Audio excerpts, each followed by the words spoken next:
Bom dia a todos. Muito bem-vindos a esse nosso segundo encontro do Café Acadêmico. O Café Acadêmico é um projeto de pesquisa vinculado ao grupo Erga Omnes, do IDE, que tem seu foco nas questões de direitos humanos, né? É coordenado pelo professor José Carvalho, a professora Manuelita Hermes, o professor Eduardo Dantas e eu. E a gente está tentando fazer agora, nesse período de pandemia, uma espécie de um dossiê virtual para trazer algumas reflexões sobre direitos humanos e tentar contribuir, assim, com as pessoas em posição de vulnerabilidade, trazer ideias para justamente a tentativa de proteger o direito desses seres vulneráveis, né? Esse projeto, a nossa ideia é fazer encontros semanais, né? Projeto piloto agora no mês de julho. É um projeto, é importante se dizer que é um projeto não comercial do IDP, então a gente não tem inscrições pagas, as inscrições são gratuitas, mas quem tiver interesse, a gente indica, fazer algum tipo de contribuição, a gente indica ali, o link vai estar na telinha de vocês do IDP Solidário para algumas instituições de caridade aqui no DF receberem algum tipo de apoio das pessoas que estão assistindo. As perguntas podem ser feitas tanto pelo YouTube quanto pela nossa plataforma no Zoom. E hoje, né, esse nosso segundo encontro, a gente está tendo o prazer de receber a doutora Maria Berenice Dias. Doutora Maria Berenice, muito obrigada por ter aceito esse nosso convite para estar participando. A doutora Maria Berenice, é honra demais da gente tê-la aqui, primeira magistrada mulher no Rio Grande do Sul. Então, eu, pessoalmente, né, ainda fico mais feliz com a sua presença aqui hoje, né, e a doutora Manuelita, acredito que também, que vai falar para a gente sobre as crianças invisíveis, né? A doutora Maria Berenice tem se dedicado à área de direito de família, proteção dos vulneráveis, especificamente nessa seara, né, no seu trabalho hoje junto ao IBDFAM, e a gente, vou abrir para a senhora, então, doutora Maria Berenice, sem mais delongas, a palavra para essa sua fala inicial. Doutora Maria Berenice, o seu microfone está no mute. Aí. Deu? Joia. Não tem como se pensar em direitos humanos, não tem como se atentar, e acho que este é o grande viés dos direitos humanos, ou seja, ter um olhar para os desiguais, ter um olhar para o que se passou a chamar de vulneráveis, que é esta população, sabe, fora da área de tutela de todos os direitos de um cidadão, né? Que essa é a finalidade do Estado, assegurar todos o mesmo tratamento. Para isso, precisa ter um olhar diferenciado para determinados segmentos. E, assim, a vocês fazerem um café acadêmico com este olhar dos direitos humanos, eu tinha que estar aqui. Porque eu tenho que, de todos os segmentos vulneráveis, e são muitos, e essa pandemia tem evidenciado, tem escancarado, né, a parcela significativa que nós temos de não cidadãos, né? Mas, assim, de todos esses segmentos, eu não tenho dúvida nenhuma, e isso até está posto na Constituição, que crianças e adolescentes merecem a especial proteção do Estado. É o único segmento a quem a Constituição empresta garantias absolutas, preferência absoluta para a garantia dos seus direitos. Então, assim, tudo que diz respeito à criança e adolescente tem que ser tratado como a Constituição determina, com prioridade absoluta. Então, sempre digo assim, não tem nenhum processo que envolva a criança que não tem que vir com aquelas tarjas, evidenciando assim, este aí é um processo que tem um andamento diferenciado. Então, assim, crianças, eu acho que é o foco mais vulnerável, porque elas não têm como, por elas mesmas, tomarem alguma iniciativa na busca do reconhecimento dos próprios direitos. E dentro dos segmentos das crianças e adolescentes, que, bom, enquanto estão sob o poder e a guarda dos seus pais, Até acho que tem muito pouca intervenção do Estado na vida das crianças. Deveria haver mais. O fato de estar junto com pai e mãe não quer dizer que o Estado se omita do jeito que se omite, né? Não tem nenhuma participação, nenhuma atividade, por isso que há tanto abuso de crianças, enfim, porque o Estado não está presente dentro da casa das crianças como deveria estar. Qualquer criança precisava ter a presença do Estado com alguma frequência naquela casa. Mas, assim, de todos esses segmentos, tem crianças que foram afastadas do seu vínculo familiar. Que motivo? Abuso, maus tratos, e muitas vezes, equivocadamente, por uma absoluta necessidade dos pais, sabe, de não terem condições de criar ou de manter aquele filho. A saída encontrada por essas pessoas é entregar as crianças, entregar, entre aspas, para a justiça, sabe? Por situação de miserabilidade. E também porque essa situação de miserabilidade, de vez em quando, faz a necessidade de essas crianças serem retiradas de dentro das suas famílias, porque a família não tem condições de manter.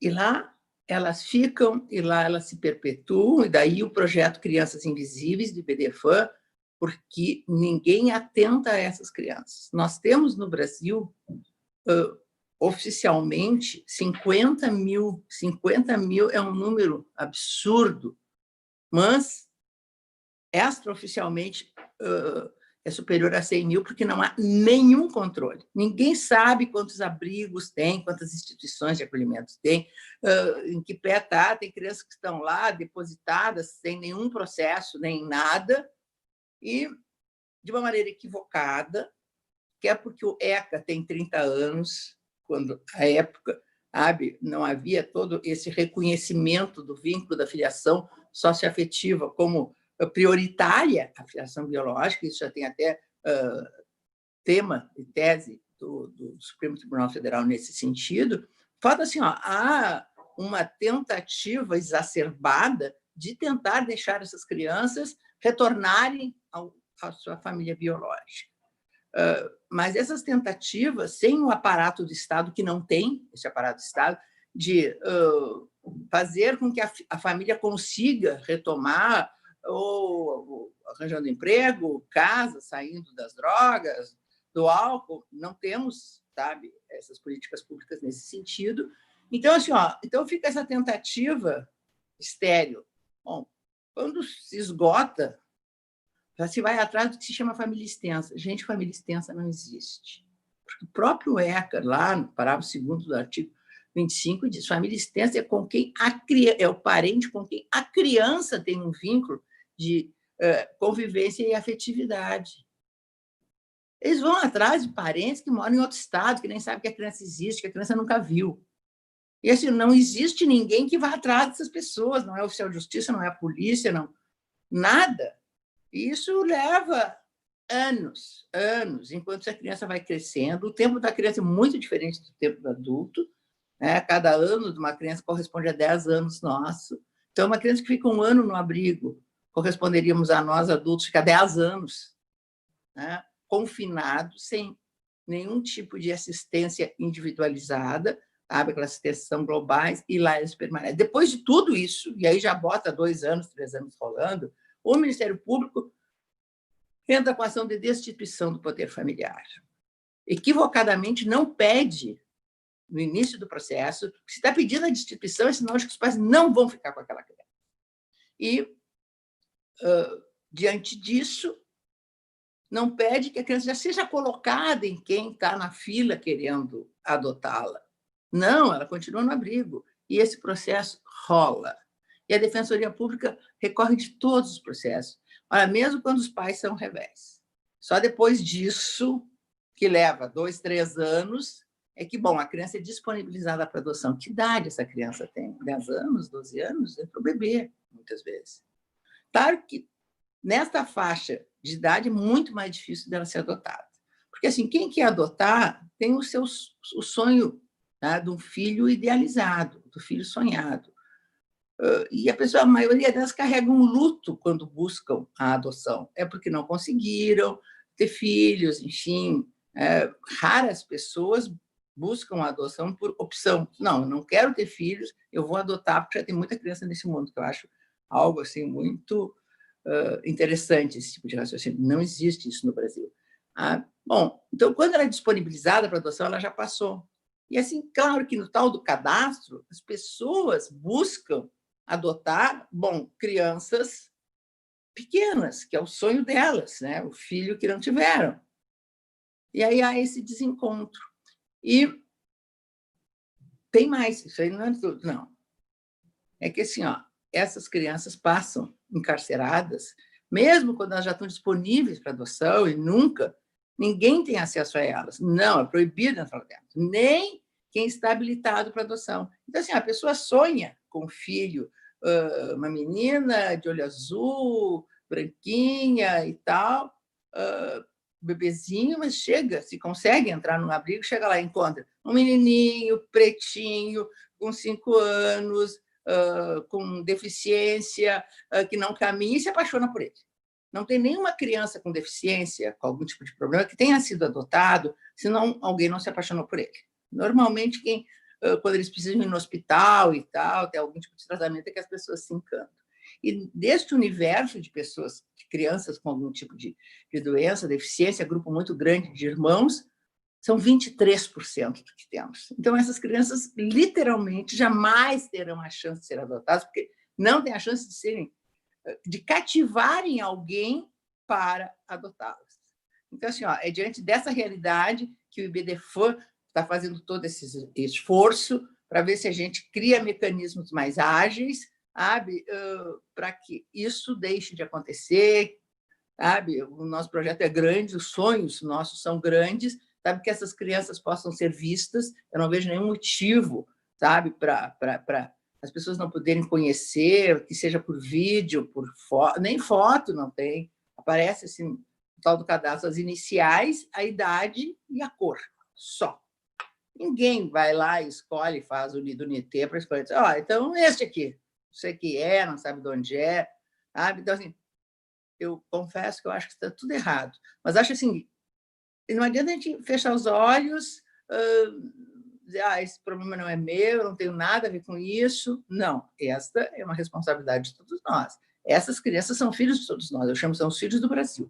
Então, assim, somos nós, né, principalmente nós da área acadêmica, que temos um compromisso de fazer alguma coisa em prol dessas crianças. Não podemos manter essa realidade que, sabe, ninguém está preocupado com isso e nós temos que nos preocupar. Era mais ou menos o que eu queria assim, trazer para gerar um desconforto em todos vocês.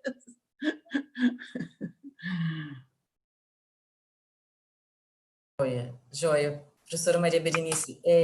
E é interessante da sua fala que a gente percebe que existe, na verdade, um tripé de omissão do Estado, né?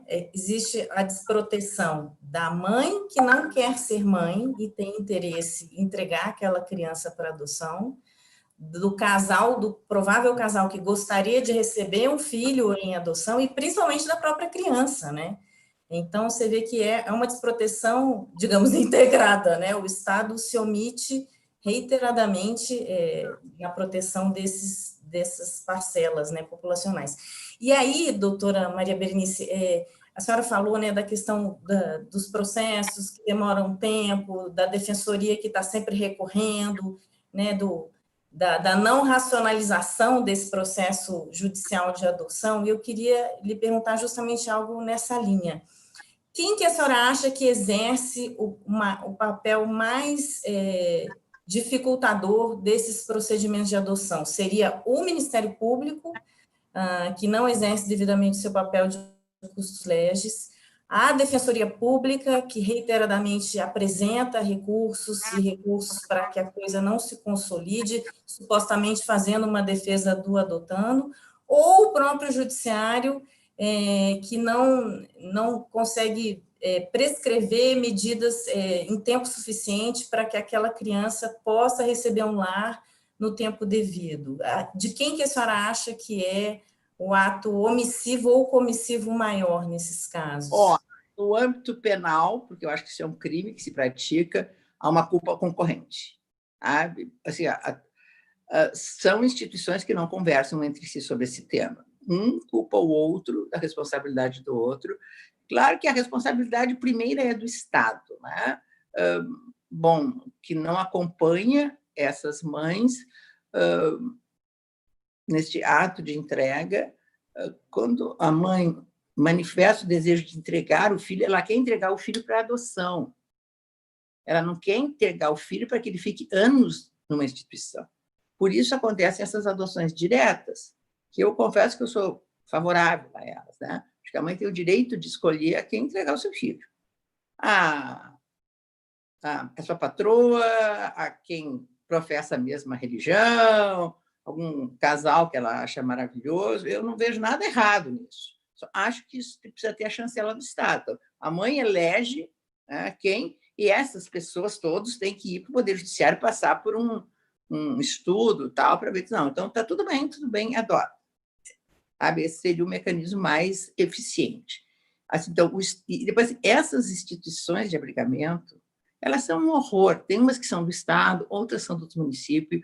Ninguém tem autoridade sobre elas, sabe? Nem o Judiciário, nem o Ministério Público deveria fiscalizar. O Judiciário ia fazer as audiências concentradas, né? A maioria das vezes não faz.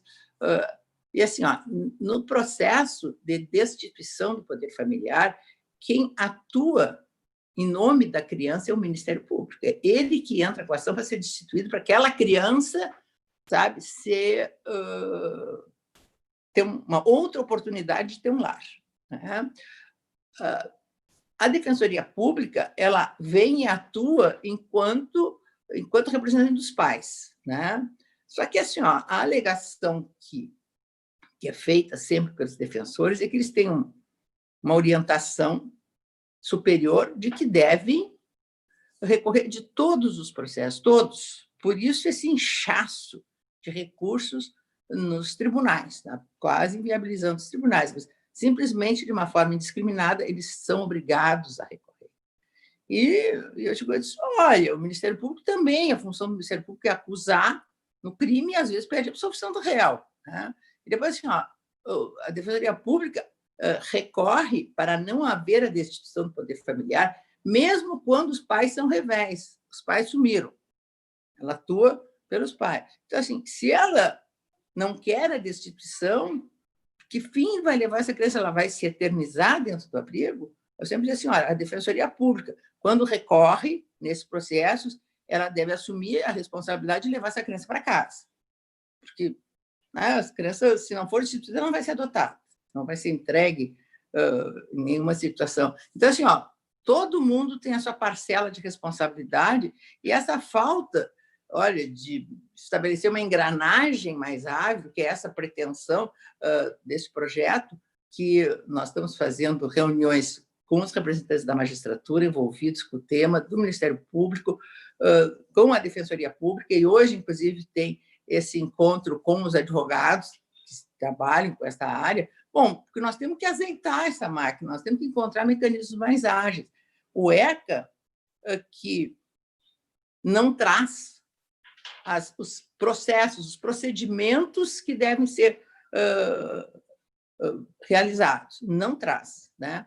Mal e mal, sabe, fala do processo de destituição de familiar, mas simplesmente diz que a petição inicial tem que ter um nome, então, isso está tudo no Código de Processo Civil. Entendeu? A finalidade de haver normas processuais dentro de um ECA, do Estatuto do Idoso, da Maria da Penha, enfim, é encontrar mecanismos com procedimentos mais ágeis, diferenciados, e isso o ECA não tem. Então, cai nos processos ordinários, sabe, que não tem nenhuma forma de tutela antecipada. Eu até acho que, nesses casos, seria a busca de tutela de evidência, porque se o Ministério Público entrou com a ação de destituição, sabe, é evidente que o Ministério Público se convenceu, com os laudos que já foram apresentados pelos amigos que rolaram anos, de que essa criança, os pais não têm condições de ficar. Então, assim, não tem como, liminarmente, ele não requerer, sabe, que a criança seja colocada, ao menos numa família, que eu acho horrível o nome de família substituta, que não existe família substituta, né? a família adotante, e o Ministério Público não pede, o juiz também, de ofício, ele poderia determinar. O juiz tem esta possibilidade, não o faz. Entende? No fundo, é frouxo. E os servidores que trabalham, porque assim, existe o tal do Cadastro Nacional de Adoção, que mudou de nome e só piorou, né? E que não funciona, simplesmente não funciona. Acabou de sair o 3º cadastro, sumiram não sei quantas mil crianças de dentro do cadastro, a transposição do anterior estava paralisado, para o novo, que também está mal, que daí haveria a possibilidade de buscar adotantes de outros locais e de outros estados. Enfim. Só que isso também é um mecanismo complicado, porque, pelo ERCA, o candidato à adoção precisa ficar convivendo com a criança em estágio. Esse estágio é de mínimo 30 dias no local onde a criança está. Então, assim, as pessoas que moram em um determinado estado, têm a sua vida, sabe? Não tem, às vezes, como disponibilidade, mora aqui no Rio Grande do Sul, sabe, de ir lá e ficar um mês no Piauí, onde tem uma criança, sabe, para fazer esse processo de adaptação. Então, assim, as pessoas acabam abrindo mão de crianças de outros locais, porque há essa exigência, olha, que eu acho um pouco absurda, confesso, né? Até por esses meios virtuais de comunicação. Nós temos que agilizar esse processo. A pessoa já foi reconhecida como habilitada. Está bem que vá lá, que passe uma semana, que traga a criança, mas que alguém, por exemplo, do Rio Grande do Sul, faça esse acompanhamento aqui no Rio Grande do Sul. Sabe? Se a coisa não funcionar, a criança volta para lá, as expensas de quem trouxe, que é o casal. Sabe? Então, assim, precisa ter um olhar, tá? Para prestar um certo dinamismo a esse processo que não existe. Bacana, doutora Maria Berenice.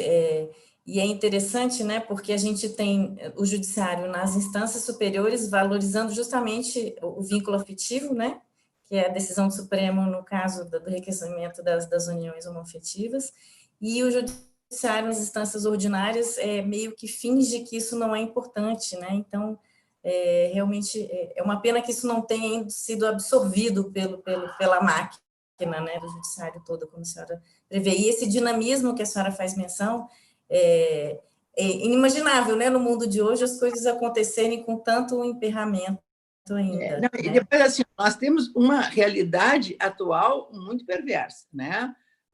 Nós temos todo esse retrocesso, né, chamado de pauta de costumes, que de pauta de costume não tem nada, né, tentando prestigiar e reconhecer como família exclusivamente a família matrimonial, um homem e uma mulher e tal, e seus filhos. Acabou de sair 2 portarias da Damares, uma coisa assim horrível. Entende? Assim, há essa dificuldade, há toda, sabe, essa disseminação, sabe, de que as coisas voltem para um mundo irreal, que era o mundo do passado, sabe? Esse conservadorismo, achando que antes as coisas estavam boas, antes as coisas não estavam boas. Mas os casamentos se perpetuavam muitas vezes, sabe? Em cima da saúde física e mental das mulheres. Tá? Sabe? Essa tentativa de retrocesso, sabe? Tudo isso acaba contaminando a sociedade, bom, e bem ou mal acaba contaminando os próprios atores judiciais, sabe? Juízes, promotores, também eles acabam se contaminando. Sabe? Tem juízes que são pastores evangélicos, bom, e eles decidem com base na Bíblia e não com base na Constituição. Tem um promotor de Santa Catarina que recorre de todos os processos de casamento homoafetivo, porque ele, pessoalmente, é contra. Ele recorreu mais de 20, e acabou de ser penalizado pelo Conselho Nacional do Ministério Público. Sabe? Quer dizer, algo consolidado com decisão. Você entende assim? Há ainda isso, e isso, sabe, está recrudescendo no país. E também, assim, acabou o dinheiro, sabe, das políticas públicas que pudessem auxiliar essas famílias, isso tudo foi desmantelado. E agora, então, com essa pandemia, há uma carência de recursos absurda, né, porque essa auxílio emergencial foi concedido sem o mínimo controle que precisava, achando que não, só vai buscar o auxílio quem efetivamente necessita. Não, precisava só conceder a quem ficasse comprovado que necessita. Então, quem necessita não recebeu, sabe? Milhares de pessoas que não tinham como receber. Então, deu um rombo no Estado, sabe? E as pessoas continuam necessitando, quem de fato não precisa ter uma parcela muito grande dos que necessitam. Sabe? Então, as coisas só vão piorar. Os processos estão todos parados. Então, está sendo expedido hoje um ofício ao CNJ pedindo que, ao menos, os processos de criança e adolescente não podem ficar parados durante essa pandemia sem tempo. E simplesmente estão parados. E alguém disse, não, vamos parar tudo. Não, mas dessas crianças não pode parar. Eles entraram na vala comum. Os processos de todo o Brasil têm que ser digitalizados. Em todos os estados de criança e adolescente ficou para o final da fila. Então, só tem 5 estados do país que têm os processos de infância e juventude digitalizados. Os outros não têm. Aqui no Rio Grande do Sul não tem nenhum processo. Conclusão, estão todos parados. Então, não se faz audiência, esses estudos sociais que precisam ser feitos, enfim, para ver se, de fato, a família não vai ficar com essa criança, enfim, está tudo parado. Eu só imagino, quando acabar a pandemia, sabe, isso vai dar um boom de processos que estavam parados começando a andar. Não vão dar conta de fazer isso. Enquanto isso, as crianças todas elas estão lá ainda institucionalizadas. E eu não vejo assim, nenhuma voz se levantar no Brasil quanto a isso, sabe? Mas ninguém fica desconfortável com isso. E esta é uma realidade. Porque, assim, quando me convidaram para participar, sabe, nesse espaço tão reflexivo, eu disse, não, eu vou ter que falar sobre isso, direitos humanos. Eu só vou se for falar sobre isso. Para mim, esse é o mais humano de todos os direitos, que é o direito das crianças que estão literalmente depositadas em abrigos invisíveis. Bacana, doutora Maria Berenice. A gente está aqui já com uma lista de perguntas para a senhora. Vou passar a palavra agora para o José Carvalho, para a gente ver se consegue pelo menos vencer algumas. Tá bem? José, a palavra é sua. Obrigado, Dani. Obrigado, professora Maria Berenice Dias. É um grande prazer receber aqui a senhora no nosso café acadêmico.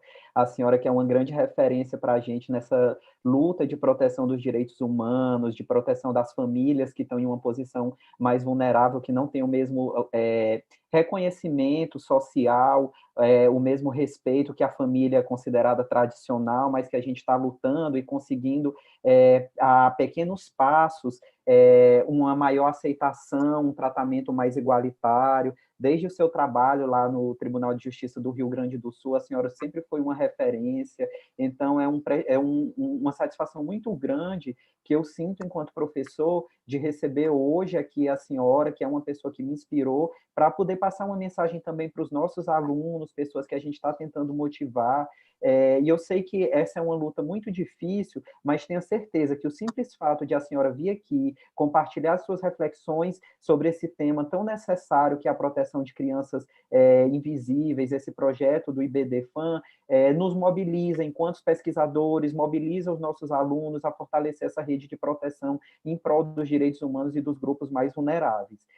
Depois da sua fala, e aí agora passando para as minhas colocações mais relativas ao seu tema, diante da sua fala, eu percebo que há um grande ato entre a teoria e a prática. Na teoria, as coisas deveriam funcionar de um jeito, mas na prática, embora eu, enquanto uma pessoa otimista, reconheça que haja uma boa intenção de todos os lados, isso acaba dificultando quem deveria ter o interesse preservado, que é a criança, o maior interesse da criança. Porque, de um lado, existe o interesse do Estado também em tentar proteger um pouco esses laços biológicos, para tentar afastar a criança da sua família biológica, quando não tem mais condições de permanecer esse laço. Então, primeiro há uma destituição do poder familiar. Depois, quando se percebe que não é possível manter o laço e que tem essa destituição, é que a criança pode ser enviada para um processo de adoção. Só que aí tem um decurso de tempo muito longo, e quem é que fica prejudicada? A criança, porque a criança às vezes vai ficando com idade mais avançada, alguns pais, eles colocam mais restrições, alguns potenciais pais adotivos, mais restrições para receber aquelas crianças, e isso dificulta a vida delas.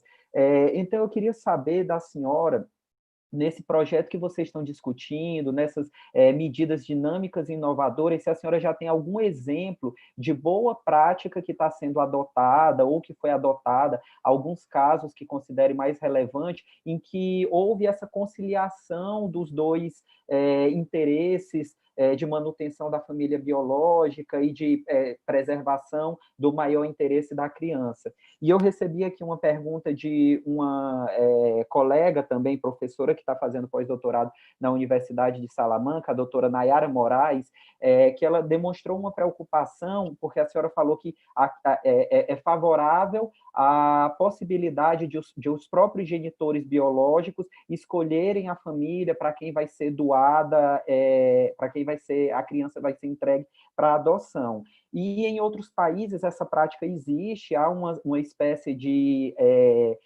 acordo, uma seleção que é feita, mas em um país tão desigual como o Brasil, em que a gente ainda tem tráfico de crianças em estados mais pobres, como os estados lá do Nordeste, do meu Piauí, que a senhora citou, será se uma permissão dessa prática não poderia aumentar ou viabilizar medidas ilícitas, como, por exemplo, a troca de crianças, a utilização do poder aquisitivo das pessoas para conseguir adotar algumas crianças? Claro que o direito fiscalizaria, mas isso não seria feito de uma forma ostensiva. Mas essa permissão de seleção não poderia facilitar esses processos? Eu queria saber, e a professora Nayara também, quais as suas compreensões sobre esses assuntos. Muito obrigado mais uma vez por estar aqui conosco.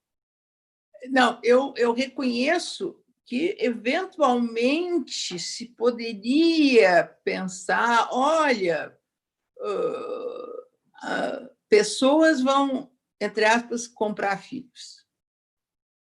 Bom, isto está acontecendo no mundo inteiro, no Brasil, inclusive. Só que não crianças nascidas, mas crianças a nascer. Os métodos de reprodução assistida, onde a remuneração para quem gesta, nós até vimos reportagens agora, que não lembro qual é o país, que tem milhares de crianças que não conseguem sair e que nasceram. O que é isso? A não ser pessoas que querem ter filhos, têm condições econômicas e procuram esses países onde isso é permitido. Os Estados Unidos é permitido remunerado, esses outros países da Ásia e da África também, só que há uma diferença de valor muito significativa entre um e outro. Bom, e as pessoas fazem seus filhos. E esta prática, que eu acho absolutamente lícita, né? Não sei por que no Brasil isso não pode ser remunerado, eu acho isso uma bobagem, porque assim, gestar um filho é uma atividade com risco. Os médicos, para fazer esse processo de inseminação, eles cobram, tem mais que cobrar. Eu não vejo por que, eu acho que essa sacralização exacerbada da maternidade, quem carrega 9 meses, isso, com todas as dificuldades que tem, não pode ser remunerado, eu acho isso, uma balela. E o fato é assim, essas práticas existem. Uma juíza lá de Roraima me diz assim, aqui todas as crianças são entregues, são feitas as que chamam de adoções diretas. Porque, assim, ou as mães entregam, ou os filhos, as pessoas recebem, e o Estado tem que fazer de conta que não vê, ou essas crianças vão morrer de fome. Então, olha, no Brasil nós não temos controle de natalidade, não temos educação sexual nas escolas. Cada vez pior, inventaram essa ideia de ideologia de gênero e tal. existe gravidez na adolescência de uma maneira muito absurda. Bom, e as pessoas acabam tendo filhos sem as mínimas condições de manter. E o que acontece? Jogam no lixo. Nós sabemos, eles noticiam as crianças que são encontradas, só as que são encontradas vivas, não um número incrível de crianças que são encontradas depois que morreram. Então, assim, vamos ir para essa nossa realidade. Então, a gente fica assim, não, mas pode ser que as pessoas que têm um poder aquisitivo econômico não tem. No Brasil, essa barriga de aluguel, que eu acho o nome até correto, barriga de aluguel, não pode ser remunerado, mas são. Se a gente entra na internet, as pessoas estão oferecendo, sabe? Sai 50 mil uma gravidez, em média. Basta olhar ali, eu sei porque já olhei, né? Então, assim, sabe, a gente não pode viver num mundo idealizado, que não deveria e tal. Por isso que eu acho que tem que ver só um controle do Estado. Se a mãe está grávida e quer entregar para determinada pessoa, isso tem que passar pelo Poder Judiciário. O Poder Judiciário que tem que ter equipe multidisciplinar para ver, olha, não, pois não vai poder ter e tal, sabe? Até para ter um acompanhamento psicológico dessa mãe que entrega um filho. Entregar um filho é uma coisa muito dolorosa. Eu até acho que é um gesto de amor fantástico. Eu não tenho condições, eu quero que o filho seja mais feliz do que eu, sabe? Ou que não tenha a sorte que eu tenho dos irmãos dele, porque agora eu já tenho meia dúzia e não posso ter mais um. Essa é a realidade brasileira, sabe? Então, a gente não pode ficar naquela fantasia que isso vai acontecer. Em primeiro lugar, porque isso já acontece. Já acontece. Então, ou nós organizamos isso de uma determinada maneira para contornar, para proteger. Eu sou contra a prática como é feita agora, absolutamente contra a prática. Não, está errado fazer. Não recomendo ninguém que eu faça. Quando sou procurada no escritório, sabe o que eu faço? Eu adoto ou faço um filho? Faço um filho, porque adotar no Brasil está praticamente impossível. As pessoas tinham que ficar 10 anos na fila para adotar uma criança. E depois de 10 anos, as pessoas já mudaram os seus sonhos, seus projetos, já pegaram cachorro, já foram fazer estudar, já separaram, enfim. As pessoas têm um time para as coisas, né? Até numa que me procurou foi horrível, ela ficou 10 anos na fila da adoção, e quando chamaram ela, tinha uma criança, que ela queria a partir de 5 anos, e ficou 10 anos, né? E, quando chamaram, acharam que ela estava velha demais para ser mãe de uma criança. E quiseram negar para ela. Ela me procurou desesperada. Eu disse, mas eu estou esperando há 10 anos. 10 anos antes, eu não tinha 50, eu tinha 40. Eu fui admitida para adotar. E agora estão dizendo que eu não posso adotar porque eu fiquei velha, mas eu fiquei velha na fila. Então, assim, nós temos que lidar com essa realidade. As coisas existem. Ou nós criamos mecanismos de controle para que as coisas não aconteçam, tá? Mas não podemos, assim, criar mecanismos idealizados, que é o que existe agora, sabe? De prestigiar o vínculo biológico. Porque assim, no momento que a gente prestigia o vínculo biológico, nós estamos pensando nos pais, não estamos pensando para a criança. A criança precisa de ter alguém que ame ela, que queira ela, sabe? Eu não vejo por que achar que pais biológicos amem mais do que pais adotivos. Não. Então, o equívoco do ECA e da maioria dos juízes é nessa insistência injustificada sabe, que se dilui no tempo, tentando, fazer que os pais fiquem com as crianças. Na mesmo estado de miserabilidade, a criança abusada sexualmente é devolvida para os pais biológicos, porque a mãe garante que o pai ou o padrasto não vai mais abusar. Daqui a pouco a criança volta e foi abusada de novo. Essa é a nossa realidade, é isso que nós temos que enxergar. E eu não me incomodo de jeito nenhum de que pessoas que tenham mais condições econômicas, a quem vai ser entregue uma criança, sabe, que essa pessoa, né, auxilie essa mãe, porque ela precisa ter alimentação diferenciada, sabe? Ela precisa ter cuidado, ela tem que fazer exames, sabe? E, assim, para mim, assim, se ela vive num casebre horrível, com mais meia dúzia de filhos, sabe? Eu acho que até perverso. E depois, assim, o que deve o Estado fazer? Até incentivar que essa criança adotada conviva com os outros irmãos. Não rompam os vínculos desta forma, sabe? Como acontece. Então, assim, eventual algum auxílio para essa família, afinal de contas, bem ou mal, são irmãos, que eu acho que esses vínculos têm que ser preservados, sabe? Ainda que não sejam juridicamente, porque com a adoção se rompem os vínculos, sabe? Mas os vínculos de fraternidade não se rompem, e esses até deveriam ser estimulados. Acho que isso que é importante. Eu até sou favorável ao reconhecimento da multiparentalidade, ou seja, permanecem os pais biológicos e na certidão ficam mais os pais adotivos, e essas crianças possam conviver um e com o outro. Sabe? Então, aí é que entra o Estado para criar essas formas, sabe? E que impeçam que haja esse encarceramento de crianças durante tantos anos como acontece. É muito... E depois, assim, dentro dos abrigos, eles são muito soltos, né? Não tem ninguém que controle, por exemplo, se vai na escola ou se não vai na escola, sai de lá de dentro. Ninguém controla tempo, então a maioria são todos, sabe, não são alfabetizados. Há abuso sexual entre os próprios adolescentes, dentro dos abrigos, com outros adolescentes ou até com menores. Há crianças que nascem dentro dos abrigos.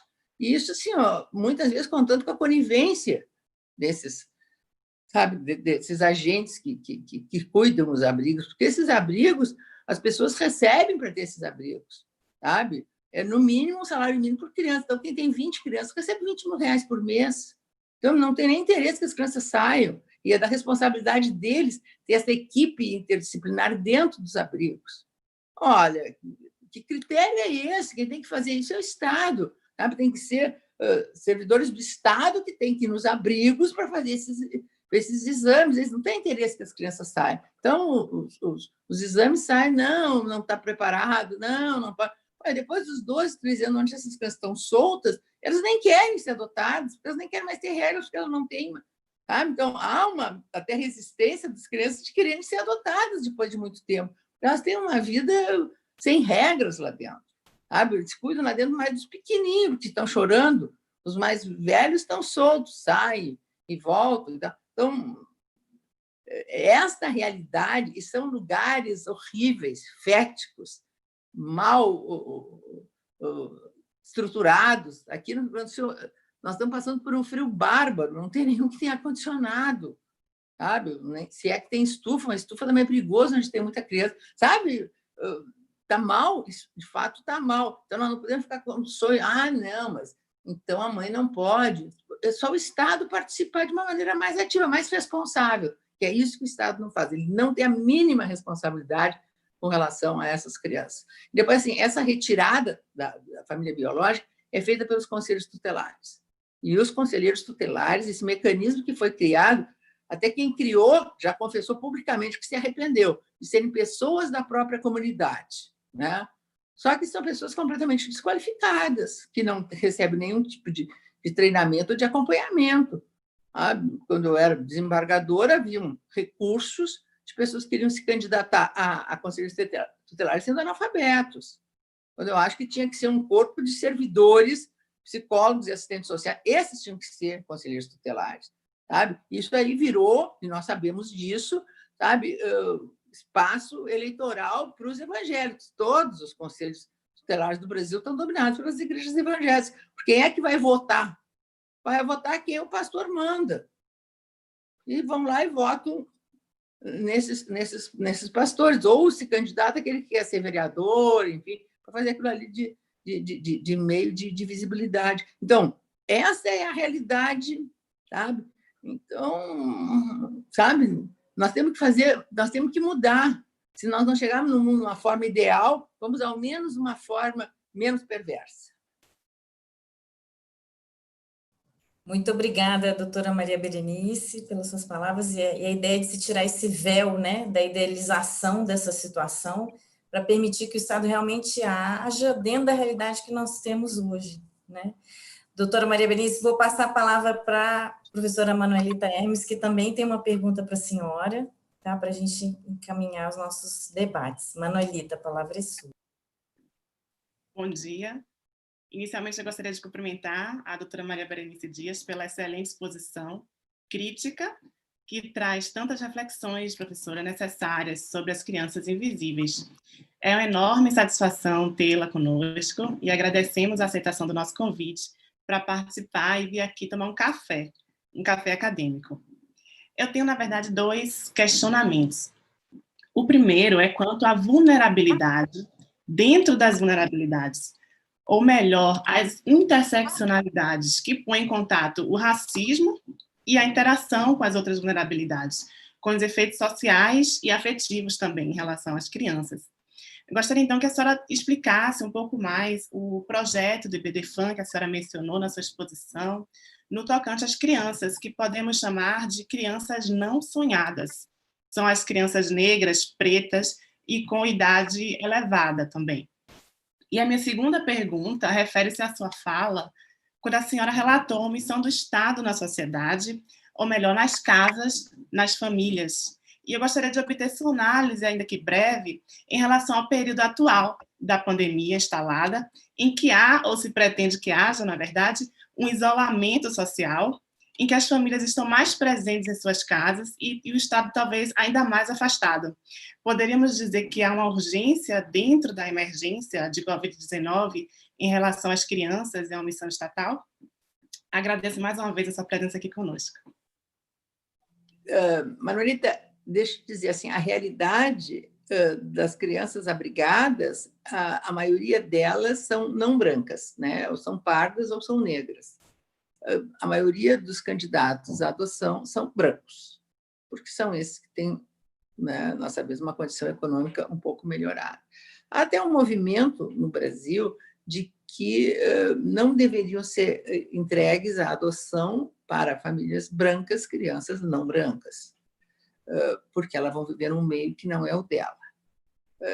Eu depois esse movimento acho que um pouco enfraqueceu, porque assim, não é a nossa realidade. O que nós temos é que aprender a eliminar dentro da sociedade. No Brasil deveria ser uma coisa muito mais fácil do que é nos Estados Unidos, sabe?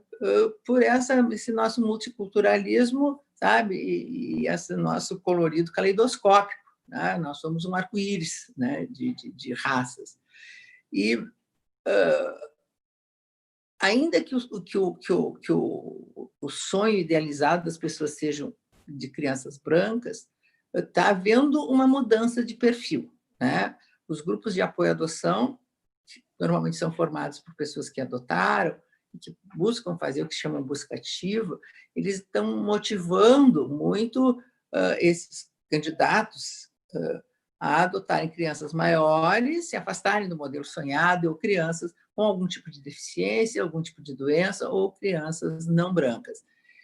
E isso, de fato, está aumentando o leque. Porque, assim, num primeiro momento, as pessoas buscavam adotar crianças quando as pessoas não podiam ter filhos. E isso representava para a sociedade, para o meio em que ela vivia, representava uma falha, ou seja, o casal falhou, né?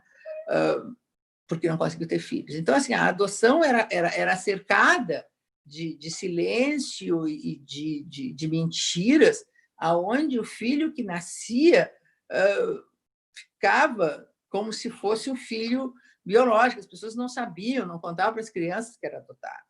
Entende? Então, aí tinha que ser meio que a sua imagem e semelhança. Isso está mudando. No Brasil, nós estamos mudando, sabe? Há uma realidade bem diferenciada nesse sentido. Sabe? Ainda há essa restrição com relação às crianças com algum tipo de deficiência. O que eu acho que, para nós solvermos isso, a única forma é emprestar visibilidade a essas crianças. Tem projetos, e até outra pergunta que me foi antes e eu não respondi, tem projetos fantásticos, né? O juiz de Pernambuco, ele leva as crianças para os jogos de futebol, passam no telões das crianças, flechas das crianças falando, elas entram com os jogadores de futebol, de mão dada, enfim, ficam lá, e ele disse, olha, eu coloquei 90 crianças nessas, todas maiorzinhas e tal, e só num jogo eu consegui adotar 45, porque durante todo o jogo apareciam as crianças, eu quero uma família, mas tem que torcer por esse time e tal, fizeram.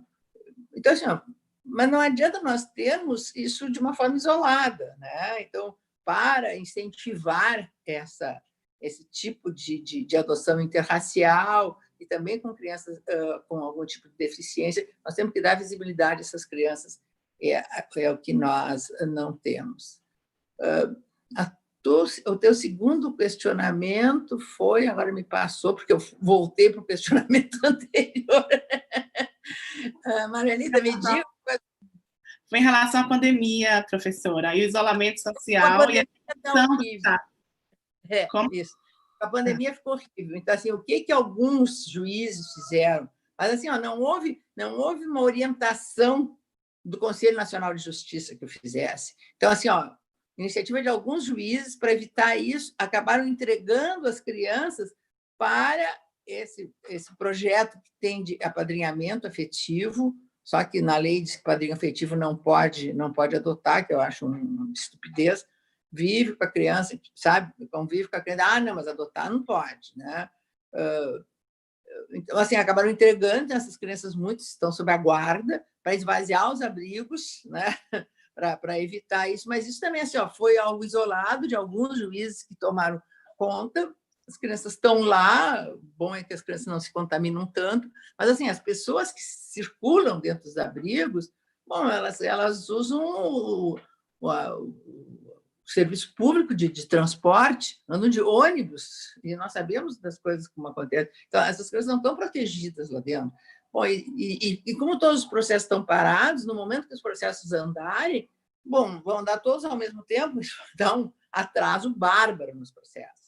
Então, é isso que a gente está procurando ver se a gente evita. Com a Covid, vai ficar muito pior do que já está, não tenho dúvida nenhuma. Obrigada, professora.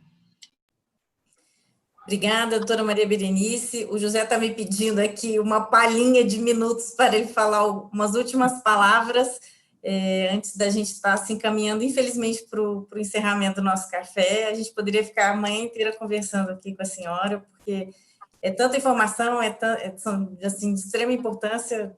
Muito bom poder, obrigada de novo, contar com a sua presença aqui hoje. Vou passar, então, rapidamente a palavra para o José.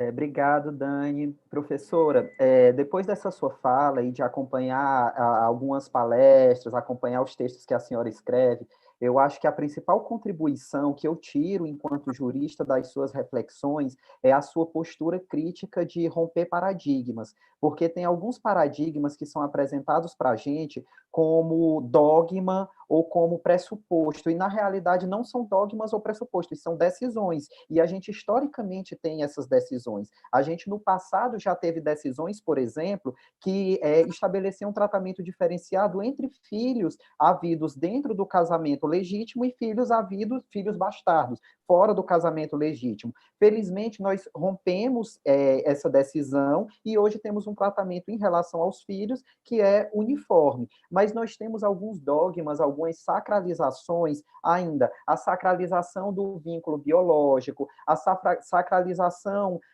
do matrimônio, que faz com que outras formas de existência familiar não tenham a mesma proteção jurídica. E eu acho que a sua principal contribuição para todos nós, e excepcionalmente para mim, enquanto pesquisador, é de criticar essas apresentações de dogmas que, na realidade, não são dogmas, são decisões que sacralizam determinados institutos, e aí a gente, enquanto jurista crítico, tem que refletir sobre em que medida essas decisões elas contribuem para a nossa sociedade, porque às vezes a gente trata como dogma, mas não é contributivo para a sociedade. E aí, quando a senhora vem com uma postura que por muitas pessoas é encarada às vezes como radical, de dizer, as pessoas sacralizam muito a gravidez, por que não pode tratar como uma mercadoria para a pessoa prestar esse serviço de gestar e depois entregar a criança, como acontece em alguns outros países? Isso deixa a gente reflexivo, e deixa a gente reflexivo sobre as formas que o Estado pode adotar para superar algumas desigualdades que a gente tem hoje na nossa sociedade. Então, eu queria lhe agradecer como aluno, como professor, como pesquisador, por me inspirar a ter esse tipo de questionamento em relação a esses paradigmas. Muito obrigado, e muito obrigado mais uma vez por estar aqui conosco hoje. Eu é que agradeço essa oportunidade, e assim, se eu conseguir deixar em vocês, sabe, que são um público muito diferenciado, sabe, vieses um pouco mais crítico a respeito, eu gostei muito de colocar menos dogmático, e foi isso que eu pautei toda a minha vida, eu sempre perguntei por que é assim, por que os vínculos extramatrimoniais não são uma família, por que as famílias formadas por pessoas do mesmo sexo não são uma família, por que não emprestar a todos os filhos a mesma igualdade, que acabou vindo na Constituição Federal. Então, assim, eu tenho em todos os meus livros essa posição muito crítica, porque eu acho que assim é que se constrói. Não adianta dizer assim, olha, a lei diz isso, as coisas são assim, acho que isso aí não se constrói nada. Eu acho que a nossa obrigação, sabe, de juristas é mais ou menos isso, tentar desvendar o que está e tentar construir algo novo em cima disso. Muito obrigada, foi um enorme prazer. Obrigada, doutora Maria Berenice, novamente, pela sua presença aqui hoje, engrandecendo o nosso café.